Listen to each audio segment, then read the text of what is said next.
To the channel Acharya Online. Please subscribe the channel and press the bell icon. Morning, all of you. Today I'm here again to teach you about relationship. And further, we have studied. In last class, we had studied about relationship, family tree, and there are 4 peoples in basis of their changing place. कौन थे? Migrants, emigrants, immigrants and last refugee. ये 4 people के बारे में हमने पढ़ा था. So today we have learned about what is migration. First of all, you need to knowledge about what is migration. तो माइग्रेशन का हिंदी मतलब होता है प्रवास.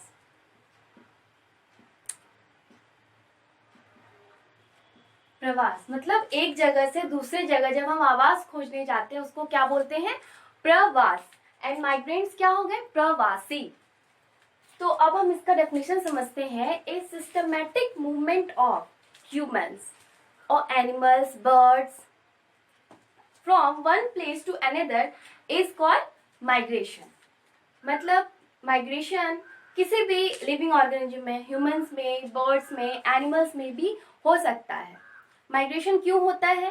किसी नेचुरल क्लाइमेटीज की वजह से उन्हें एक जगह से दूसरी जगह जाना पड़ता है. नेचुरल क्लाइमेटीज क्या हो गए? अर्थक्वेक, फ्लड्स, साइक्लोन, सुनामी, ये सब जब आता है तो क्या होता है? बहुत सारी क्षति हो जाती है जिसकी वजह से एक पीपल को दूसरी जगह जाना पड़ता है. तो इस चीज को क्या कहते हैं हम? माइग्रेशन. तो माइग्रेशन आ गया समझ में. और ये सिर्फ ह्यूमन में ही नहीं, ये एनिमल्स में भी हो सकता है, बर्ड्स में भी हो सकता है, किसी भी थिंग में हो सकता है, मतलब वो लिविंग ऑर्गेनिज्म में हो सकता है. तो अब हम देखेंगे आज जो वो है इफेक्ट्स ऑफ माइग्रेशन. माइग्रेशन का इफेक्ट क्या होगा, मतलब माइग्रेशन का प्रभाव पीपल पे, हम लोगों पे क्या पड़ता है. So it has certain effects on the lives of the people, may be positive और नेगेटिव. इसके जो प्रभाव पड़ते हैं कुछ सकारात्मक पड़ते हैं और कुछ नकारात्मक प्रभाव पड़ते हैं. सकारात्मक कैसे होता है ये? When migration occur due to better job and educational opportunity, it results in improvement of lifestyle, culture and cooperation. जब माइग्रेशन किसके लिए अकर होता है? जब हम अच्छी स्टडी के लिए एक जगह से दूसरी जगह जाते हैं और अच्छी जॉब के लिए, जहां हम हैं वहां अच्छी जॉब नहीं है हमारी और हमें अच्छी जॉब के लिए दूसरी जगह जाना पड़ता है. इसके लिए जब माइग्रेशन होता है तो उसका इम्पैक्ट क्या पड़ता है? पॉजिटिव इम्पैक्ट पड़ता है. ये क्या करता है? It results in improvement. हमारे लाइफ स्टाइल, हमारे जो जीवन शैली है हमारी, उसमें जो इम्प्रूवमेंट होता है और कल्चर में इम्प्रूवमेंट होता है. और कोऑपरेशन का क्या मतलब? एक दूसरे की मदद करना, इसमें भी इम्प्रूवमेंट होता है. तो ये एक पॉजिटिव इफेक्ट होता है माइग्रेशन का. नेक्स्ट है आपका नेगेटिव इफेक्ट क्या पड़ता है? When children face adjustment problems in their family. अपने परिवार में अच्छी तरीके से एडजस्टमेंट नहीं हो पाती. फेस करना मतलब क्या होता है? सामना करना. जब छोटे बच्चों को क्या सामना करना पड़ता है? फैमिली में लड़ाई झगड़े आए दिन वो देखते हैं. तो ये चीज गलत, इसका नेगेटिव इम्पैक्ट पड़ता है माइग्रेशन का. जब उन्हें इस वजह से अपने घर को छोड़ के दूसरी जगह जाना पड़ता है तो क्या खो देते हैं? तो they lose love and care of their elders. Elders मतलब जो बड़े लोग होते हैं, परिवार के जो बड़े होते हैं. And feel lonely. और लोनली मतलब क्या होता है? अकेला. कैसा महसूस करते हैं वो? अकेला.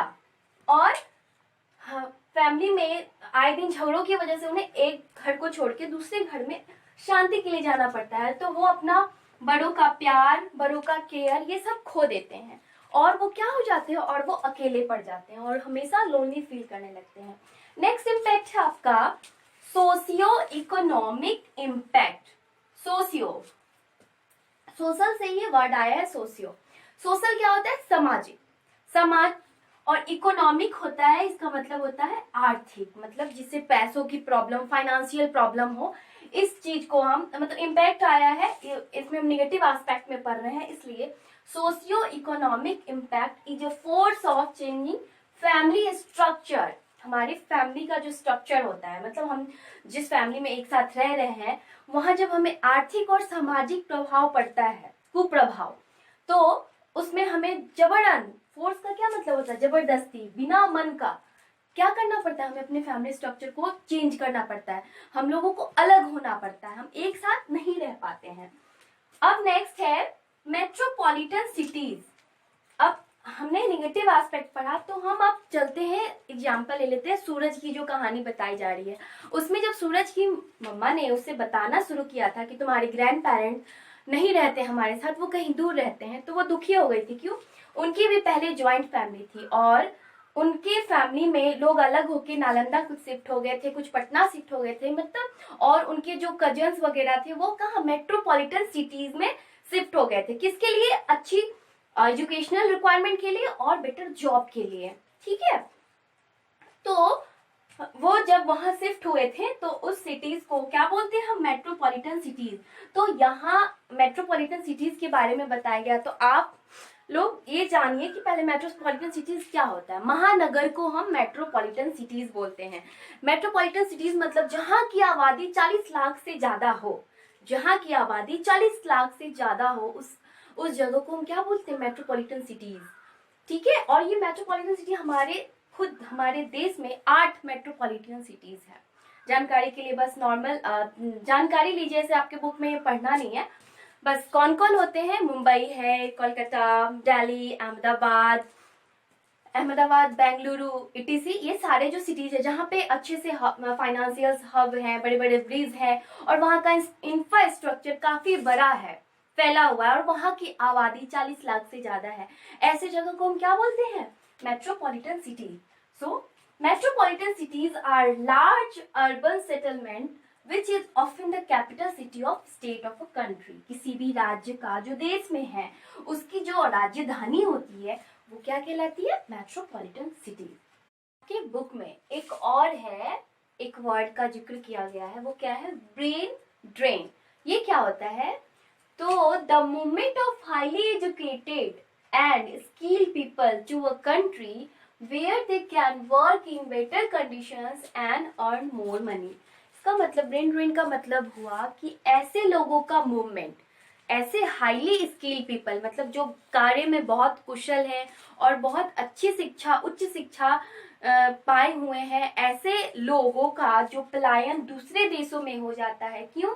अच्छे काम करने के लिए, जो काम जो करे वो बहुत अच्छे बेटर कंडीशन, बहुत अच्छे कंडीशन में काम करे एंड अर्न मोर मनी, और ज्यादा से ज्यादा पैसे कमाए। तो ऐसे लोगों के पलायन को हम क्या बोलते हैं? Brain drain. मतलब ब्रेन आया वर्ड जहाँ पे मतलब जो लोग बहुत कुशल हैं, काम में बहुत कुशल है और इसलिए वो जहाँ रहते हैं वहाँ उन्हें उस हिसाब का काम नहीं मिल पाता है, इसलिए उन्हें दूसरे देशों में जहाँ पे इंफ्रास्ट्रक्चर जहाँ का बहुत अच्छा है वहाँ बुला के उन्हें अच्छे से काम करवाया जाता है और वो ज्यादा पैसे कमा सकें। ऐसे लोगों को हम क्या बोलते हैं? Brain drain. और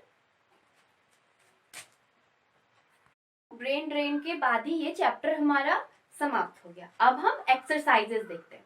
तो एक्सरसाइजेस में पहला क्वेश्चन है, what is the need of a family? एक परिवार की क्या आवश्यकता होगी या हो सकती है? सॉरी, एक परिवार की क्या आवश्यकता होती है? तो every family needs food, shelter, love, care, education and health services. हर परिवार की आवश्यकता बहुत सारी होती है। तो बेसिक नीड्स क्या होते हैं? रोटी, कपड़ा और मकान, यानी फूड, शेल्टर एंड क्लॉथ्स, ये बेसिक नीड्स है। तो परिवार के नीड्स को कई भागों में बांटा गया, बट आप लोगों को सिंपल नीड पढ़ना है। तो वो नीड्स क्या क्या है? फूड, शेल्टर, लव मतलब प्यार, बड़ों का प्यार, बड़ों का केयर, एजुकेशन अच्छी शिक्षा और हेल्थ सर्विसेज, कोई अगर तबीयत खराब है तो अच्छी हेल्थ सर्विसेज मिलनी, ये सारी क्या है? फैमिली की नीड है। तो आप लोग अपनी कॉपी में क्वेश्चन आंसर लिखिए। Why did Suraj grand parents shift in Patna? दूसरा क्वेश्चन है कि सूरज के जो दादा दादी थे वो पटना क्यों शिफ्ट हो गए? हमने पढ़ा है, हमने बताया भी था, ड्यू टू बेटर जॉब या एजुकेशनल रिक्वायरमेंट। तो क्या Suraj grandparents settled in Patna due to educational requirement, मतलब अच्छी शिक्षा के लिए उन लोगों को पटना शिफ्ट होना पड़ा। नेक्स्ट क्वेश्चन है, why do people shift to new places? People जो है वो न्यू प्लेसेस पे शिफ्ट क्यों होते हैं? तो मैंने बताया था बहुत सारा रीजन होता है, उसमें से कुछ रीजंस जो इम्पोर्टेंट है वो देखेंगे। तो people shift to new places due to first family dispute. मैंने बताया था फैमिली मतलब परिवार में जो विवाद होते हैं, झगड़े होते हैं आए दिन, और नो एडजस्टमेंट, और चिल्ड्रन को प्रॉब्लम फेस करना पड़ता है, इसलिए वो एक जगह से दूसरी जगह जाते हैं। तो पहला है आपका फैमिली डिस्प्यूट, DISPUTE। दूसरा है नेचुरल क्लैमिटीज। नेचुरल क्लैमिटीज के बारे में मैंने बता दिया है। नेचुरल क्लैमिटीज क्या होते हैं? जो भगवान मतलब जो प्राकृतिक के द्वारा जो आपदाएं आती है, जैसे भूकंप, बाढ़, सूखा, ये सब जो आते हैं इसको हम क्या बोलते हैं? Natural climate. इन सब वजहों से भी एक जगह क्षति हो जाती है तो फिर लोगों को दूसरी जगह पलायन करना पड़ता है। तीसरा क्या है?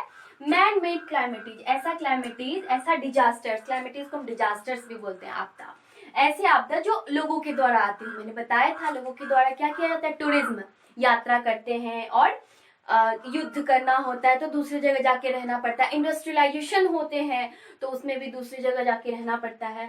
नेक्स्ट है last better jobs and education. अच्छी नौकरी के लिए और अच्छी शिक्षा के लिए उन्हें एक जगह से दूसरी जगह जाना पड़ता है। Okay, all done? ओके, अब नेक्स्ट क्वेश्चन है what are the positive effects of migration. आपके बुक में मिस प्रिंट हो गया है, जिस जगह पॉजिटिव की जगह पॉसिबल लिखा हुआ है कि what are possible effects of migration, but what are the positive effects of migration. तो मैंने बताया था, नोट्स भी लिखा था उसमें, the positive effects of migration are as follows. क्या क्या होते हैं पॉजिटिव इफेक्ट्स? फर्स्ट है improvement in life style and culture. Life style और कल्चर में इम्प्रूवमेंट होता है। और दूसरा है बेटर एजुकेशन एंड कोऑपरेशन। अच्छी शिक्षा मिलती है और सहायता करने की अच्छी भावना आती है। नेक्स्ट है what are the negative effects of migration. Negative effects क्या है माइग्रेशन का? मैंने पहले भी डिस्कस कर लिया है, हम बस आंसर देखते हैं। The negative effects of a migration are as follows. What is it? Adjustment problems, loss of love and care, change in family structure and feel lonely. Okay, the negative effects of migration are as follows: adjustment problems, loss of love and care, change in family structure and feel lonely. तो next question है अब आपका दूसरा, क्या है इसमें? Differentiate करना, difference between. पहला है एमिग्रेशन एंड इमाइग्रेशन। हमने जो पढ़ा था वो क्या था? एमिग्रेंट्स और माइग्रेंट्स। यहाँ क्या है? TION लग गया है तो इसमें ज्यादा फर्क नहीं है। एमिग्रेशन का मतलब हो गया मतलब जो निवास करने वाले हैं वो, मतलब निवासी। ग्रैंड्स का मतलब हो गया, और निवास स्थल जो उनका हो गया वो हमारा इमाइग्रेशन हो गया और एमिग्रेशन हो गया। तो इसको समझने के लिए हम देखते हैं, तो हम कॉलम बना लेंगे, एक तरफ हम एमिग्रेशन लिख लेंगे, दूसरी तरफ इमाइग्रेशन लिख लेंगे। तो एमिग्रेशन का हम डेफिनेशन डालेंगे, जो माइग्रेंट्स का और इमाइग्रेंट्स का जो डेफिनेशन था वही डालेंगे। लेकिन क्योंकि यहाँ पे हमें उन पीपल के बारे में नहीं पढ़ना है, उसके फेनोमेनन के बारे में जानना है, तो इसका आंसर होगा systematic movement of people from one country to another for survival. ठीक है, और इस फेनोमेनन को हम क्या बोलेंगे? यहाँ पे हम लिख सकते हैं कॉल्ड एमिग्रेशन। दोनों का डेफिनेशन लिख देंगे तो हमारा डिफरेंस क्लियर हो जाएगा। दूसरा है immigration, systematic movement of people of another country to settle in our country for survival. तो यहाँ भी हम क्या करेंगे? Called immigration. ये प्रोसेस हो गया, इसलिए ये इमाइग्रेशन हो गया और एमिग्रेशन हो गया। तो दूसरे कंट्री के लोगों को अपने कंट्री में सेटल करवाने के को सर्वाइवल, किसके लिए? जीने के लिए जो सेटल करवाते हैं हम अपने देश में दूसरे देश के लोगों को, तो इस प्रोसेस को हम क्या बोलते हैं? इमाइग्रेशन। दूसरा हमारा क्वेश्चन है नेचुरल क्लाइमेटीज एंड मैन मेड क्लाइमेटीज, जिसको हम एंथ्रोपोजेनिक रीजन भी बोलते हैं। तो व्हाट इज, अब हम इन दोनों को कॉलम बना लेंगे, साइड कर लेंगे, नेचुरल क्लाइमेटीज, मैनमेड। तो natural calamities are caused by natural forces, प्राकृतिक दबाव के कारण, प्राकृतिक बल से जो भी डिजास्टर्स होते हैं, क्लाइमेटीज को हम डिजास्टर्स भी बोलते हैं। तो जो नेचुरल डिजास्टर्स होते हैं वो नेचुरल फोर्सेस के द्वारा होते हैं। इसके एग्जांपल्स हैं फ्लड, ड्रॉट, अर्थक्वेक, अर्थक्वेक आपका भूकंप हो गया, फ्लड क्या हो गया, हैवी रेनफॉल की वजह से जो पानी, बहुत सारा पानी जो आ जाता है गांव और शहरों को डुबा देता है, जिसको हम बाढ़ कहते हैं, ठीक है। और ड्रॉट, सुखाड़ पड़ना, कम पानी होने की वजह से जो सुखाड़ पड़ जाता है, धरतियां फटने लग जाती है, इसको सुखाड़ बोलते हैं। तो ये सब क्या है, नेचुरल फोर्सेस की वजह से होता है, तो नेचुरल क्लाइमेटीज हो गया। नेक्स्ट है आपका दूसरा डिफरेंस किससे करना था, मैन मेड क्लाइमेटीज, जस्ट इसका अपोजिट होगा। क्या होगा, ये मैन मेड मतलब मैन के द्वारा जो एक्टिविटी होती है उससे होगा। क्या होगा, man made calamities are caused by the activity of man such as war, man के द्वारा किया गया जो क्रियाकलाप होता है उससे जो डिजास्टर्स उत्पन्न होते हैं उसको हम क्या बोलते हैं, उसको हम मैन मेड क्लाइमेटीज बोलते हैं, such as war, tourism, industrialisation. Okay, तो नेक्स्ट है C number, migrants and refugee. What is the difference between migrants and refugee? Migrants people कैसे होते हैं और refugee people कैसे होते हैं? तो हम दो कॉलम बनाएंगे, migrants and refugee। तो migrants के साइड हम migrants का definition लिखेंगे। तो क्या होता है migrants? When people move to settle from one region to another within a country called migrants. Migrants क्या होते हैं, सेम कंट्री में जब उन्हें एक जगह से दूसरे जगह जाना होता है, ऐसे लोग को हम क्या बोलते हैं, माइग्रेंट्स। दूसरा है refugee, when people are force to leave, जब लोगों को जबरन बलपूर्वक कहा जाता है क्या अपने देश को छोड़ के दूसरे देश में जाके सेटल हो जाओ सर्वाइव के लिए, तो ऐसे लोगों को हम क्या बोलते हैं, रिफ्यूजी। तो इसका आंसर क्या हो जाएगा, when people are forced to leave their country, leave मतलब छोड़ना, अपने कंट्री को छोड़ना, leave their country, खुद की कंट्री को छोड़ के, and settle in another country called refugee, दूसरे कंट्री में सेटल होने वाले लोगों को हम क्या बोलते हैं, रिफ्यूजी बोलते हैं। नेक्स्ट है आपका, नेक्स्ट है metropolitan cities and other cities. Metropolitan cities क्या हो गया, metropolitan cities and other city, मैंने बताया था metropolitan cities A city with urban settlement that is larger than a town which has more than 40 lakh population, ऐसा city जिसमें 40 lakh population होते हैं और बड़े बड़े, मैंने बताया था बहुत सारे फाइनेंशियल हब होते हैं, वहां पे काफी इम्प्रूव होता है, काफी डेवलपमेंट एरिया होता है, ऐसे सिटी को हम क्या बोलते हैं, मेट्रोपॉलिटन सिटी। तो मेट्रोपॉलिटन सिटी के बारे में हम लिखेंगे city with urban settlement that is larger than a town, मतलब एक शहर से बड़ा होता है, काफी बड़ा होता है, which has more than 40 lakh, जिसमें 40 लाख पीपल आराम से रेसिडेंस करके रह सकते हैं, मतलब रेसिडेंशियल होते हैं उस जगह के, ऐसे सिटी को हम मेट्रोपॉलिटन सिटी कहते हैं। जस्ट इसके अपोजिट जो अदर सिटीज होते हैं वो क्या होता है, a city which is more developed than villages, city जो होते हैं वो बहुत ज्यादा विकासशील होते हैं, किससे, सिर्फ गांव से, जितना गांव में विकास होता है उससे ज्यादा विकास उस सिटी में होता है, but less than metropolitan cities, but metropolitan city से कम होता है अदर सिटीज, गांव से ज्यादा होते हैं लेकिन मेट्रोपॉलिटन सिटी से कम होते हैं। तो हम इसको लिखेंगे a city which is more developed than villages but less than metropolitan city. हो गया। नेक्स्ट क्वेश्चन है आपका fill in the blanks. Fill in the blanks, fill in the blanks में क्या करना है, पहला क्वेश्चन है the progress of any place on their dash and dash. यहाँ क्या होगा, किसी भी जगह का प्रोग्रेस किस पे डिपेंड करता है, वहां के जनरेशन, वहां के यंग पे, मतलब जो वहां के युवा है, युवा वर्ग पे, एंड टैलेंटेड पीपल, जो वहां के कार्यकुशल व्यक्ति हैं। मैंने बताया था कार्यकुशल लोगों जहां होते हैं वहां उस जगह का प्रोग्रेस डिपेंड करता है, ठीक है। तो यंग एंड, चूंकि ये फिल इन द ब्लैंक दूसरा है लेकिन है तो एक ही सेंटेंस, तो हम यहाँ पे टी स्मॉल लिखेंगे, कैपिटल टी नहीं लिखेंगे। तो the progress of any place on there young and talented people.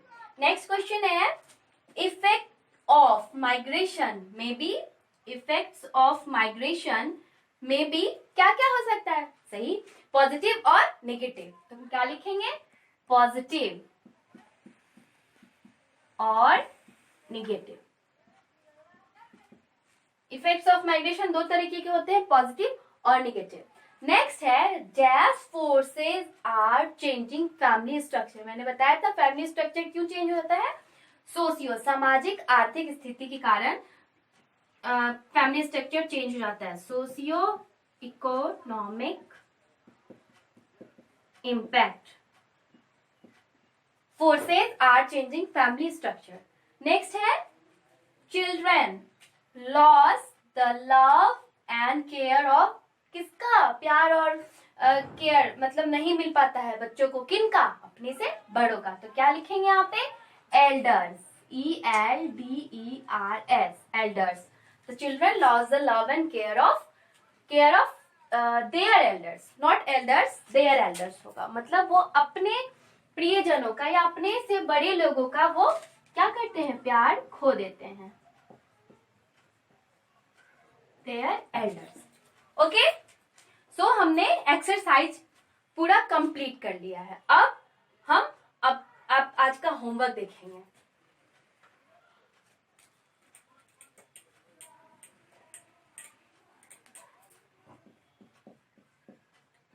तो पिछला होमवर्क मैंने फैमिली ट्री बनाने के लिए दिया था और इस बार आपको फैमिली ट्री ही बनानी है, but up to 4 generation. Draw a family tree, नहीं, draw your family tree, family tree up to 4 generation, 4 generation.